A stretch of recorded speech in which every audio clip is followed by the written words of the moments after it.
Hi, Gratitude Seeker. Welcome to a new episode of the Gratitude Podcast. Today, with me, I have a really intelligent person, a person that has had some experiences that are really that I can identify with and that I'm going through as well. And he got to the next level. His name is Jason Morris. He works in the real estate domain and is pretty good at it.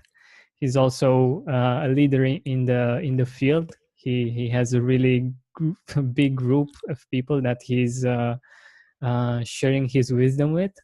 And more about him you will learn in the few minutes that we will have together. And also right now, if Jason, if you want to say a few more words about yourself and what you're doing, that would be great. Yeah, thanks, man. My name's Jason Morris. I'm in Myrtle Beach, South Carolina. I sell real estate and work for a company called eXp Realty. But I have a Facebook group called Real Estate Agents that really work.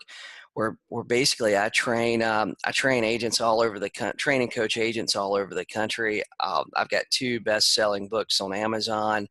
I've got a group coaching program that's just growing by like 2 or 3 people a day. It's quite amazing.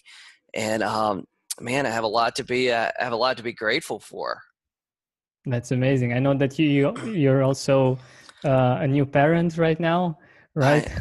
I am. That's one of the things I was telling you about. We just had a baby named Parker Claire, and she is a month old today. Wow. And so I'm a first time parent too. And one of the things I've really been grateful for is that I didn't have any kids. And now that I have one, I kind of look back and go, man, I wish I would have had one sooner. But to be honest with you, if I would have had one at 26 instead of 36, at 26, you know what? I worked 7 days a week. I tried to work 24 hours a day if I could possibly do it. I was concerned about money, and I had a certain idea of what success was at that time. That at 26, I don't think I could have enjoyed having a baby like I have today. Mm-hmm. I just had too many other things I was worried about and concerned about, and I thought that were important. That in the scheme of things, they're not really that important. Mm-hmm. Yeah, that's really interesting, because it has been my experience as well. Like I'm not that old right now, but when I was even younger, it was the same for me. Like if I could work 24 hours a day, that would have been great. And the thing was in that period that I wasn't enjoying the process. I wasn't enjoying the journey, and I was always working hard to get to the next step, to reach the next goal. And even though it was interesting, I wasn't enjoying it too much, and I wasn't grateful. So yeah. One of the things about that is when you're in that position yourself, and this is what I learned, like looking back, because I believe sometimes we go through those struggles in life, right? And in the middle of it, you go, really, this is horrible. But then looking back over, like I look back over my life, the last like 5 years, 7 years, I had a big real estate team. I was selling a lot of real estate. I was then I went through a divorce, and I disbanded my team, and I went from what I thought making a lot of money to really not making much money. And looking back through that stuff, I had a real estate team that was winning awards. I was in the top Wow. 50 in North America, and all this exciting stuff. But then looking back at it, I thought that I was really doing something special, but I didn't realize until I was getting divorced that I really wasn't making that much money. And I really wasn't, for the amount of time I was working, I really wasn't making near as much as other people thought I was making. I had a lot of numbers to put up on the board, but, to be honest with you, in business, the numbers you're putting up on the board aren't really that important. It's a lot of times it's the profit and the money that you're taking home at the end. And when it come down to it, I really wasn't making that much money. And I'm we were talking about things you're grateful for. That is one of the, in life, we all have, this I don't know if you've ever heard this concept. Jim Rohn talks about it a lot, the seasons of life. Winter always follows fall. But the good thing about winter is winter is going to make you stronger. It's going to make you smarter. It's just going to make you better all the way around. And going through those negative things, going through that winter, right, I look back at it and and it made me change my business. Now Mm-hmm. my business is easy. I have very low overhead. I changed a lot of the systems that I had, and it enabled me, like taking note of those things enabled me to be able to have my group real estate agents that really work and be able to coach other agents, because I've been through that. A lot of the stuff that they're doing that I know is not going to be profitable for them, and I know is not going to work for them. The reason I know it is because I've done it. Yeah. And I've been through that. It really took that, those life-changing negatives. It took going through that winter for me to have a lot of the positives that I have in life today. And that's one of the things. My girlfriend Laura, if I'd never been through that winter and went divorced, I'd never have met her. I never would have had the baby Parker that we just had 30 days ago. I probably would have never started my group. I probably would have never wrote my 2 books. But going through, and we all have those winners, and we need to learn how to. It sucks in the moment, but we all need to learn how to look back on that and be grateful for those things that you went through, because it's hard to have a spring without a winter. You know what I mean? You can't tear Mm-hmm. January off the calendar and avoid it. But the thing is, the problem that a lot of people have is they go through one of those winters and they just stay in winter. Mm-hmm. They never really try to get better. They never try to they're never really thankful for what they do have. We could, and that's something that I think is really important when you're at that low point. I mean, is to take inventory of those things that you have, and the things that you are truly grateful for. I read a lot and I listen to a lot of different motivational speakers, and one of the exercises I believe that we don't take advantage of enough when we're in that moment, and sometimes when we're just having a bad day, you know what I mean? Sometimes the nights are a little bit longer, and but one of the things that we don't do, and Jack Canfield talks about doing, is making a gratitude list. Have you ever done Mm-hmm. that? Yeah, of course. And you just sit there. I guess that was a dumb question. You got the gratitude podcast, but but going through and making note of those things that you're grateful for, and looking around, and I mean, it's really small, man. I'm grateful for the days it's really sunny and nice outside, but I tell you, I'm grateful for the rainy days too, because those days are a little bit slower for me. I can hang out in the office and work on things I want to work on, versus some my crazy days.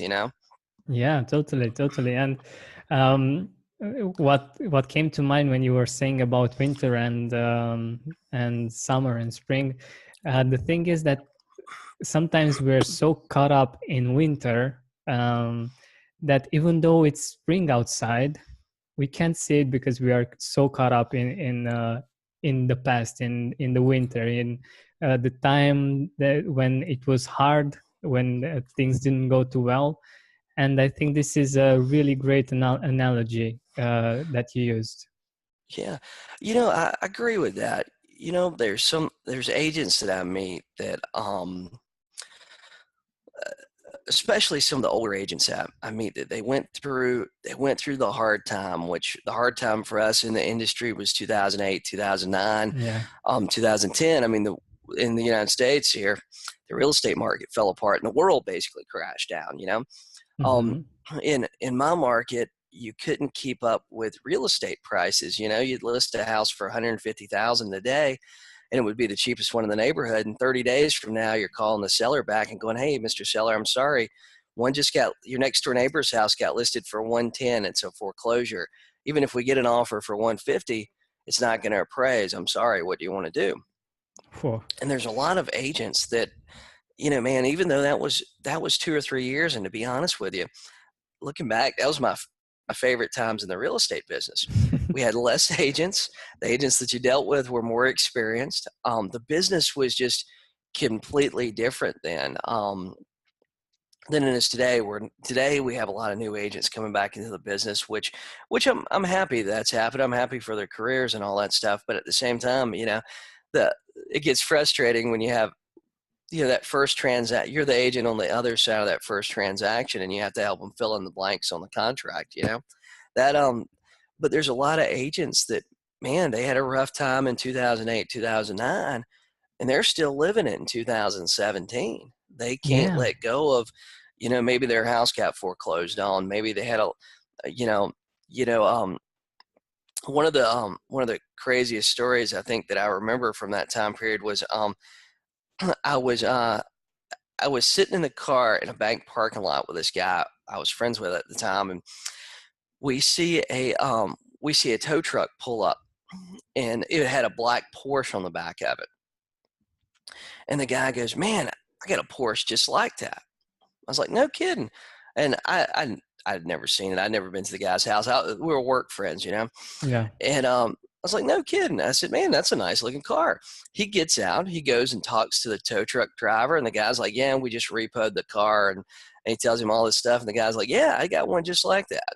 Like 3 or 4 hours later, he calls me and tells me that was his car on the back of that Oh truck. my I God. was like, "Oh man." And but you've seen a lot of things like that, and a lot of those agents and real estate agents, in that they're still living in that downturn, even though Hmm. I think we're headed into one of the biggest real estate booms that we're ever going to see. um I think that we're heading into a market that's going to be fantastic for at least several years, but a lot of agents can't see that because they're still living in the past, and they're still holding on to only God knows what, but some of those negative things that have happened to them. Yeah, exactly. And I think that we do this in life in general. Like we when we have a period that's not very good for us, we tend to think that it's going to last forever, and that it's not going to get any better any soon. And even if the situations outside are better, we can't see them because we can't appreciate them. But I'm really curious, what's your definition of gratitude? What does gratitude mean for you, Jason? I think gratitude is the things that you're thankful for in life. The things that, and I mean, they can be little. I mean, I'm thankful. I'm thankful for being, first time dad. That's kind of my big thing right now. But there's little things like I'm grateful that, I have both parents that are still living, so they're first time grandparents. So I mean, I'm really really thankful that I was able to. I didn't know how excited they would be to have a grandchild, and that's one of the things I'm really thankful for. Like my mom is just, I mean, man, she's over the moon. I mean, I expect her to move. They live about an hour and a half away, but I expect them to move here like any day. Um, I have my grandma is still living, and she's a great grandparent. I'm really thankful about Wow. that she's here, and she got to see Parker and experience us having a baby, and I'm really really thankful about that. And Laura, her grandma, she's got a grandma and granddad that's still living, and they come to visit. They're in good enough health, they get around and stuff like that. But I think it's the things that you're thankful for, the things that you can be thankful for. And sometimes when you're going through that winter in life, and you're going through that bad day and that hard time and all that stuff, sometimes you have to really think hard. When you're eating ramen noodles, out of the can, out of the Yeah. little cup, you know, and because you had to scrape change out of your car, your car floorboard. It's kind of hard to look at things and be really grateful, but you know, the sun's shining. For most of us, we got a place to live, we got food to eat, we've got, a lot to be thankful for.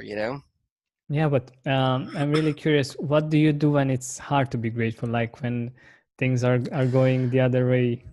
Man, I've been there. I've had those times where things weren't really great for me, and it's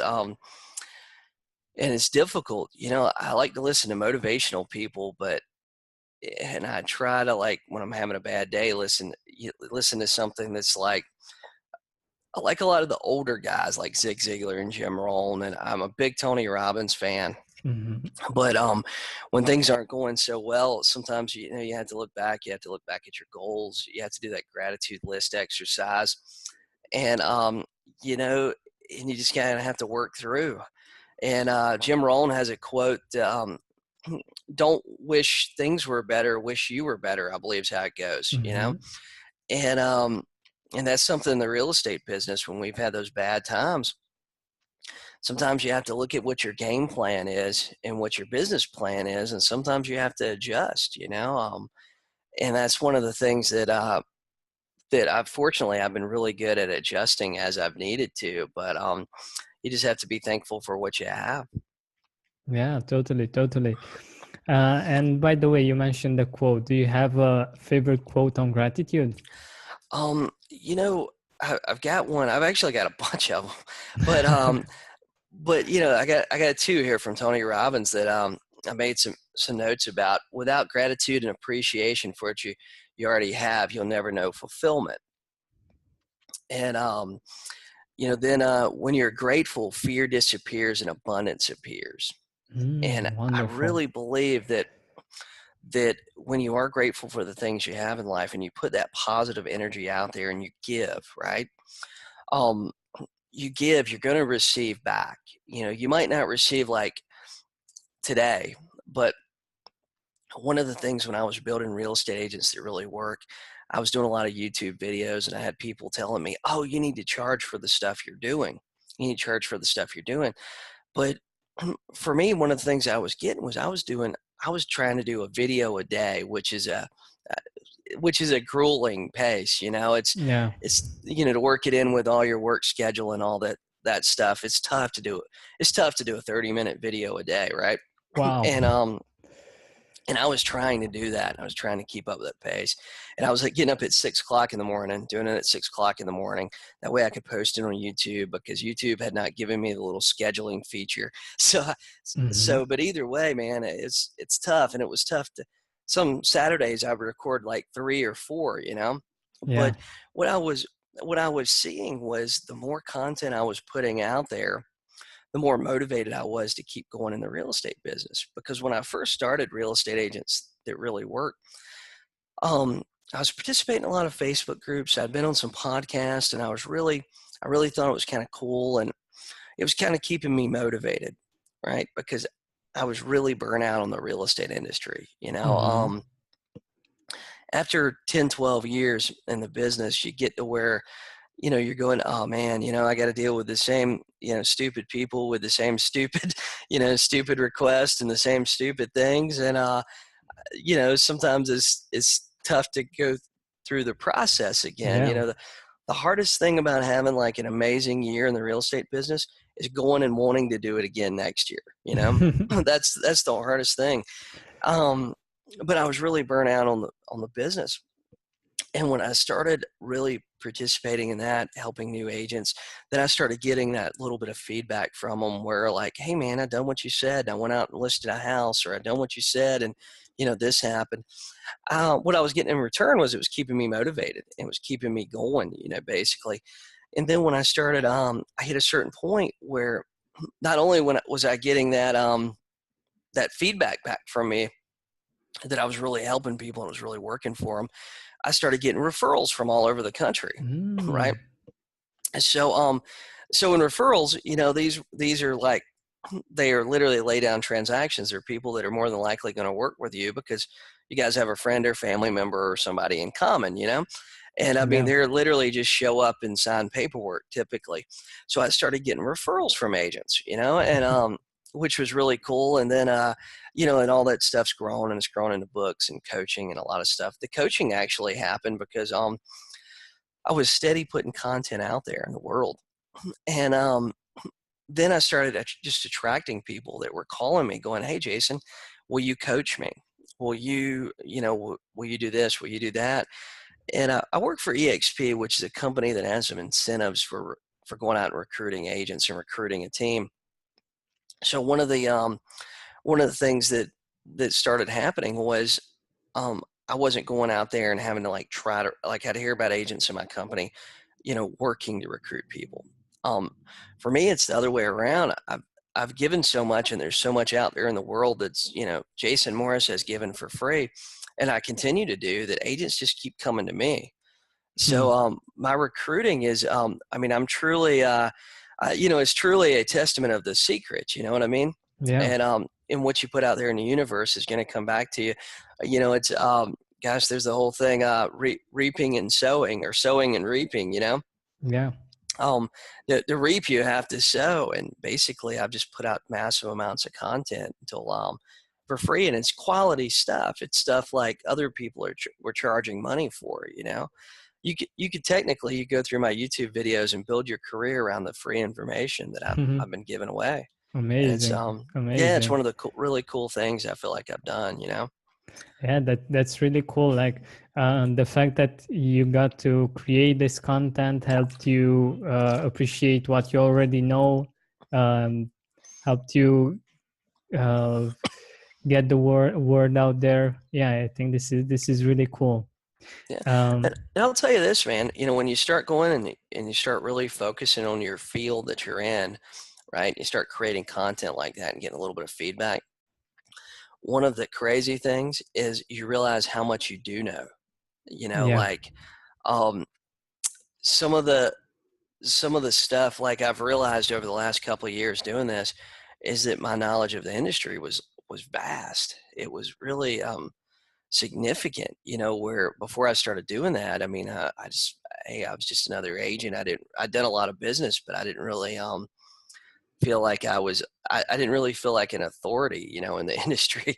You realize how Exactly. vast your knowledge is, and how such a minimum level that people are, where their knowledge is. It's on a very minimum level. Yeah, I think And this is great for our listeners also. You might not appreciate what you already know because you don't you're not teaching it, you're not giving it forward to other people, and you might be actually surprised that by sharing it with people you get to appreciate more what you already know. And this is a great tip that we can use. yeah, for sure, man. Even writing books. I, I'll tell you this: are you an author? Have you read anything? Nope. I'm gonna tell Not you this. yet. I think this is really cool. I think that everybody that's an entrepreneur should that wants to. You got to have a desire to, because it's hard, man. Um, Sure. and what's even harder than writing a book is reading your book as an audio book, right? If you want to get really sick of this stuff you talk about, read your own book out loud. Well, And it's exhausting, right? On top of it. But one of the really cool things about writing a book is you're not going to make a lot of money off the book. Actually, my two books, the Kindle versions, are 99 cents on Amazon, which I think when everything's said and done, I think I make like 30 cents a copy, right? So you mhm. got to sell a lot of books to make money at 30 cents a copy. But the thing that you do get from putting your ideas and stuff in that medium is, man, you get I've got recognition from that that's unbelievable. The coolest thing that I've had happen was a guy bought a hard copy, and this was right after it come out. He bought a hard copy and he takes a picture of it. He ends up tagging me in it, and you can see where he's got like the little sticky notes and stuff hanging out of the book. And he's got like 3 or 4 pictures, and he's made notes, and he's like talking about how excited he was and stuff. And So cool. I, I sell like 30, 40 books a day, which Wow, it's in my amazing. little niche, just on Amazon, that's a lot of books, or I feel like it is. But the impact those books have on people and their lives, a lot of my stuff, I focus on low cost and no cost lead systems for agents, because a lot of the training out there for agents is really, really expensive. So, Hmm. so I try to focus on things that, real sales skills that they can go out and start making money with today. And, but the opportunities you get from selling that book for 99 cents, or giving that book away for the five free days, Amazon allows you to give it away, are so tremendous. When you put it out there, the things that I've got back, I've got asked to speak, all over the country. I've got asked to do all kind of stuff. I've got asked to be on podcasts. I've got a lot of feedback from people that I thought were, superstars in the industry, that somehow or another they found my book and actually went and bought it without me saying, "Hey, man, go buy my book." That's So awesome. you get a lot of the opportunities you get are really, really cool, man. And it's really, really just a great experience. Mm-hmm. Yeah, I'm sure, and I know that it takes a lot of work to put it together, but it's something that you do for the long term, and it's something, like we said, it's something that helps you with appreciating what you already know. But what I also wanted to ask you is, how did you actually get to understand gratitude on a personal level, not just the word Um, gratitude, but actually feeling it and experiencing it? I think the thing that really probably affected me the most is, like, as an adult, made me really appreciate a lot of things was my granddad passed away. Mm-hmm. And I grew up with my granddad, and I was really close to him. I spent a lot of time with him, and he was just growing up. I mean, he was just always there, and he always had some crazy or fun thing to do. And he was just a great person. And when he passed away, for me, you know, go, I guess growing up, he was very masculine, manly man. You know what I mean? Mm-hmm. And he grew up in a different time, where Yeah. getting drunk and fighting with your buddies was cool. But he was a very masculine manly man. And then as he got older, which we're all going to get older, and he got sick and started having dialysis and got to where he lost a lot of weight, was real frail and stuff. It was really, really difficult for me to see that, because I had this image in my head of him that was it wasn't sick and frail and needing help, to get up, Yeah. and needing Mm-hmm. help to get out, just to get out of bed in the morning. And it was really difficult for me going through that and seeing that, even though I wasn't there every day. And it was really difficult, seeing my mom and my aunt, my grandma go through that, and when he passed away, um, I think I was in denial about it for a little while. Yeah. And because I really just didn't, it was like I couldn't really process that he wasn't there. And that was one of the first major deaths, I guess, in my life, Mm-hmm. that really made me that was the first person that I'd ever had die that was close to me. And I mean, I was in my 20s when this happened. I was in my late 20s when this happened, Yeah. so lots of people that I grew up with and stuff, and I'm friends with, they lost their grandparents, some of them when they were, under the age of 10. I was fortunate enough to have mine to be in my 20s. But that was probably one of the first events that happened where I truly looked back, and I was like, um, I was grateful for the time I spent with him, but also it made me see things in my life that maybe I wasn't really happy with, and things Mm-hmm. that I really wanted to change, and things that I wanted to do, because we're only here for a short time, Yeah. like we were talking about winters. Fortunately, life is short, and we're not going to have that many winters. Hopefully we're not going to have that many winters. Not saying that I want us all to die young, but but that also means we're not going to have that many springs, right? We're not going to have that many good times that things are Yeah. really, really good. So one of the things I learned from that is that we need to take advantage of those really good times, you know, and we need to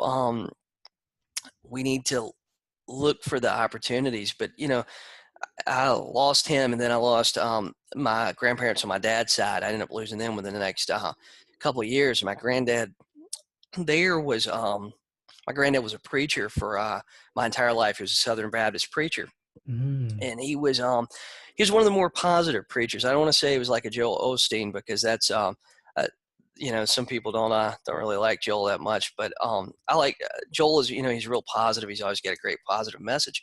My Mm-hmm. granddad, even though he's an older Southern Baptist preacher, typically the message that he had was very positive and very uplifting, rather than fire and brimstone and we're all going to Yeah. hell, and Yeah. that sort of thing. I don't know if you're religious or anything, but Yes, I agree that it's not about it's not about that, because you can't say that God is love, and that he wants you to uh, go through those kinds of experiences. But getting back. Yeah.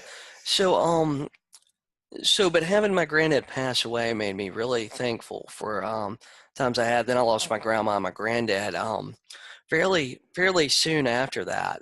And and there again, those were people that had been there my whole life that Yeah. I just didn't believe were going to go away. So it's made me or taught me is to really appreciate what we have and the time that we have and the people that we have here, because they're not everybody's going to be here long. You know what I mean? So Yeah. so that's probably the biggest experience. Mm-hmm. Mm-hmm. And and a lot of that kind of, it was around that time I got introduced to Tony Robbins, and Personal Power 2 was the first program I really ever done. And I tell people that I got introduced to that by a friend of mine. He told me that Tony Robbins changed his life, and this was a guy who's a pretty successful business guy, and he kept telling me about Tony Robbins and stuff. And I mean, at the time, I'd never really, I'd listened to Zig Ziglar, and I'd heard of Jim Rohn, and everybody knows about Chicken Soup for the Soul and things like Yeah. that. But I'd never really personally worked on self help, because honestly, I didn't really feel like I needed help. Yeah. And I think a lot of people are there. They feel like, hey, I don't need nothing. I'm good. But working through the exercises that are in Personal Power 2, were life changing. I've done Personal Power 2 4 times, like done it all the way Wow. through 4 times, right? And every time I went through that, I feel like it's been life changing. Like, I've changed the way that I've done business. It's been a big breakthrough for me. It's helped me set new goals and things that I wanted to do that I wouldn't have done if I had not gone through those exercises. So Yeah. yeah, that's kind of the things that I guess have changed my life the most and made me thankful for what I've Mm-hmm. got and what I've done. Yeah. And what I'm also really curious about, if you have a message for your younger self, like before you got to be grateful, and before you got to enjoy life with a grateful heart, like what would you tell your younger self, your younger Jason? I mean, don't worry so much. Everything's going to be fine. And that's the thing. A lot of us don't understand that like we talked about the winters and the summers and the spring and all that stuff. You know, um, Things aren't going to last forever, and don't worry about it. Most of the problems that we have are going to be very temporary. Yeah, this is great advice, and I think that the younger people listening uh, can find this really really wise and really really useful, and it's a good reminder for when things are coming up, that they're not going to be there forever. Yeah, that's right. It's not going to last forever. Yeah, there's this thing that I've been reading. I read a lot. One of the books I've been reading right now is the 4 Hour Work Week by Tim Ferriss. Yeah. And one of the things he talks about, when he talked about the first time he was going to travel the world and work abroad and things like that, he talked about if he had a problem. He was talking about rating things on a scale from 1 to 10, and one of the things he mentioned was if he went and done this experience, on a scale from 1 to 10, how life changing was it going to be? One, not very life changing, like probably the equivalent of us, going and getting, chicken nuggets from McDonald's, or number 10 being extremely life changing and being something that's going to affect his life forever. And and then if he went and he done something and there was a problem on a scale from 1 to 10, how small or great could that problem be? Is it going to be something he's going to have to live with forever? Like, hey, you lost an arm, or was it going to be something very minor, like, just a speed bump in life? Yeah. And I think that a lot of us, when we look at our problems, sometimes we think things are going to be a 10, Hmm. but in reality, they're more like maybe a 2, you know, Yeah. and, um, and that's something, for a younger audience, especially, on a scale from 1 to 10, if you're going through that problem and you have that problem, you know, really how life changing is it? Really, I think when we're 15 lots or 15 lots of times, our problem is, our girlfriend broke up with us or our boyfriend broke up with us. You know what I mean? Yeah. And the thing is, we're gonna find another girlfriend. We're gonna not find another boyfriend or whatever it is. You got cut from the football team. Football, dude, it's only gonna last 3 or 4 years anyway. You know what I mean? Yeah. Um, there's a lot of things that are much, much greater than football. So I think it's hard for us to see on that scale from 1 to 10, but lots of times, especially for the younger audience, our problem we think's a 10 is really a 2. Mm-hmm, mm-hmm. Yeah, and usually life is much longer than that, and much longer than just this small period in time. But we see it differently at different ages. Yeah. But getting back to gratitude, to the things that you do constantly that help you be and to stay grateful. Do you have some practices like these? Um, Man, I'm a big believer in setting up a routine. I'm a big believer in setting up your day so that you start your day in state. Um, Mm-hmm. and and by state I mean that you start it with a certain mindset. And for me, like, it's basically I do the same thing every morning, and when I get up in the morning, I'm just like ready to go. And a lot of the reason is because I put myself in a position, I put myself in the mindset that that good things are going to happen today. One of the things that I do a lot is I listen to affirmations, Mm-hmm. right? And affirmations, they're truly magical. And like we talked about earlier, man, at 26, I thought it was like mumbo jumbo that was just stupid, and I didn't need to do that. I thought about the Saturday Night Live skit with Stuart Smalley. I don't know if you ever seen that on No. Saturday Night Live, but it was this guy, and he'd basically he'd sit in front of a window, or he'd sit in front of a mirror, and he'd say, I'm a great person, I'm a good person. And they're actually hilarious. I'm sure they're on YouTube somewhere, but I would Mm-hmm. think about this Saturday Night Live skit that they used to do. But truly, like today, after I learned what they were and I tried it, and I started listening to them like I've got a handful of them saved on YouTube that are, like 3 to 5 minutes. That lots of times I listen to.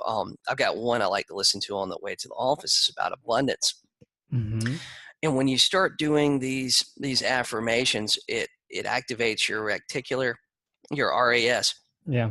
Your So Reticular what you activating start system. Yeah. noticing is you start noticing the good things in your life. If you're doing something on abundance and gratitude, and you're doing affirmations surrounding abundance and gratitude, then you're going to start noticing things that are in abundance. You're going to start noticing things that you are grateful for, and it works for everything. It's that whole reticular activating system, your RAS.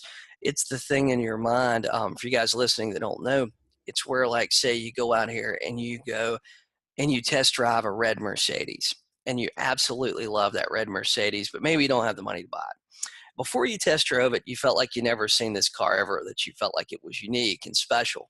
Then after you test drove it, it's like, man, you see one every day. You feel like everybody's got one except for you. But that's the thing in your brain that weeds out all the stuff that's unimportant. And when you're doing these affirmations make your mind center in that these certain things are important to you, right? So if you want to be more grateful, you're going to start seeing things that you're more grateful about. Like, if you're a real estate agent and you start saying, that you're a great for sale by owner listing agent, right? Or you start telling yourself this every morning, all of a sudden you're going to start seeing more for sale by owner signs. You're going to start noticing more opportunities for sale by owners on Craigslist, Facebook, things like that. But it works in every area of your life, not really just gratitude. If you some people do them about money. I don't know how that works. I've never done them about money. Typically mine are about the ones that I typically do are more about abundance, more about gratitude and stuff like that. Mm-hmm. This is wonderful advice. I think um, we have this opportunity of seeing things that we like, that we focus on, and this is really good that we can start the day in this way. And like if we start with something negative, the tendency is to do the same, like you said, with the red Mercedes. We tend to see all the negatives. Oh When we yeah. start with the positives, with the gratitudes, we can see the gratitude everywhere around. So we're nearing the end of our time together, and I wanted to ask you if you have some people that you want to mention that you're really grateful for. Man, I'm grateful for Laura. That's my girlfriend. I'm grateful for our little baby Parker. I'm grateful for my parents. I'm grateful for my grandparents. I'm grateful for my grandma still living. Um, Man, I've got a lot of agents across the country that have been a fantastic support system for me. That I'm really really grateful for. That I talk to all the time. I got a lot of great friends.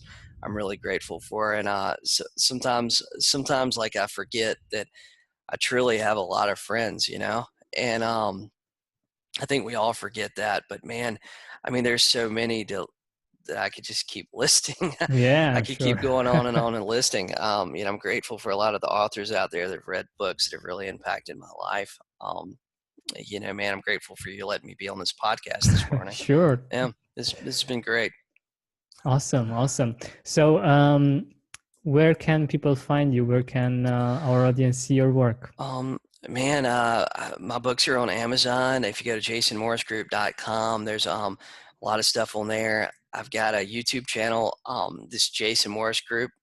I got a Facebook group, Real Estate Agents That Really Work, and Facebook's probably the easiest place to find me. Mm-hmm. Good. Awesome. So thank you so much for being here with us and for sharing your experience and your wisdom. It has been awesome. Thank you. Hey, thank you. Thank you for having me.